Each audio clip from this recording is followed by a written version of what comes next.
Hello friends, कैसे हैं आप। हमारी आज की स्टोरी का नाम है परिश्रम पार्ट 2। और रात में अपनी CAAT के लिए हिस्ट्री और फिलॉसफी की किताबें जो मैंने अपने सीनियर्स के सेकंड हैंड खरीदी थी उनसे पढ़ता था, नोट्स बनाता, फिर इन नोट्स का रिवीजन करता। मैं लगभग 7 से 8 घंटे तक पूरी ईमानदारी से पढ़ता। मुझे तो अर्जुन की तरह सिर्फ चिड़िया की आँख ही नज़र आती। बस मेरा परिश्रम करना सार्थक हो गया और मैंने प्रीलिम्स की परीक्षा पास कर ली। तो पहला पड़ाव तो अपना पार कर लिया। अब मेंस की तैयारी आपने कैसे की, इस पर थोड़ा प्रकाश डालिए, रिंकी घोष ने पूछा। आकाश आहूजा ने उत्तर देते हुए कहा, मैंने तो मेंस की परीक्षा के लिए मानो अपना सब कुछ झोंक दिया। जब मेरे सामने पिता का असहाय चेहरा और माँ की कातर दृष्टि आती तो मुझसे पढ़ाई करने के लिए और अतिरिक्त ऊर्जा आ जाती। मैंने दिन देखा न रात, सिर्फ पढ़ाई पढ़ाई और पढ़ाई। मैंने ढाबे पर खाना खाना छोड़ दिया और पास के गुरुद्वारे में लंगर खाकर पेट भरता। खाने से बचे पैसे और ट्यूशन से मिले पैसों से किताब खरीदता और पढ़ता।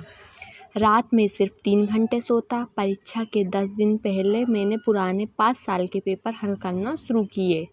इन 2 सालों में एक बार भी अपने घर तक नहीं गया। मैंने इतनी अधिक पढ़ाई की कि मेरे किताबों के पेज फट गए। कभी तो मुझे लगता कि मैं यदि इतना पढ़ूंगा तो पागल ही हो जाऊंगा। इस बार भी मुझे मेरी मेहनत का फल मीठा मिला। मैंने मेंस भी अच्छे नंबरों से पास कर लिया। भारतीय प्रशासनिक सेवा में साक्षात्कार चुनौतीपूर्ण होने के साथ साथ बहुत महत्वपूर्ण और अंतिम पड़ाव भी माना जाता है। तो आपका साक्षात्कार कैसा रहा, यह बात आप हमारे श्रोताओं को बताइए। यह प्रश्न रिंकी घोष ने पूछा।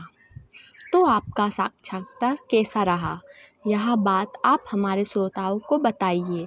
जी हाँ, जिस दिन इंटरव्यू था उस दिन इंटरव्यू के लिए पहले जाने वाले कपड़े मेरे पास नहीं थे।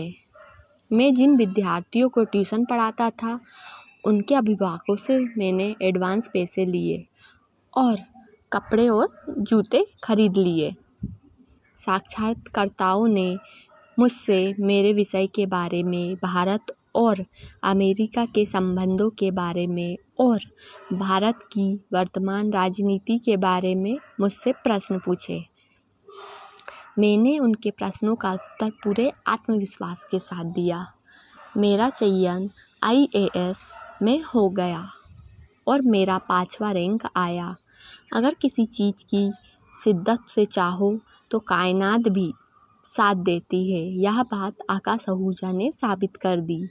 तो यह था आकाश आहूजा का साक्षात्कार। रिंकी घोष ने अपनी बात समाप्त करते हुए कहा। आकाश आहूजा का साक्षात्कार सुनकर मेरी आंखों में आंसू आ गए। मैं अपने पोतों के स्कूल से आने की प्रतीक्षा करने लगी।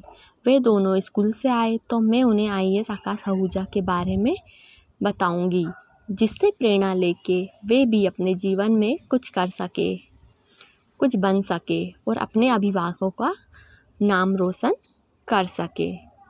तो यह कहानी गोविंद जायसवाल समेत उन सभी अभ्यर्थियों से प्रेरित है जिन्होंने अपने विषम आर्थिक परिस्थितियों को नकारते भारतीय प्रशासनिक सेवा में चयनित होकर अपने सपनों को पूरा किया।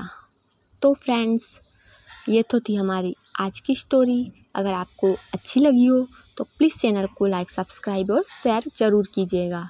Thank you.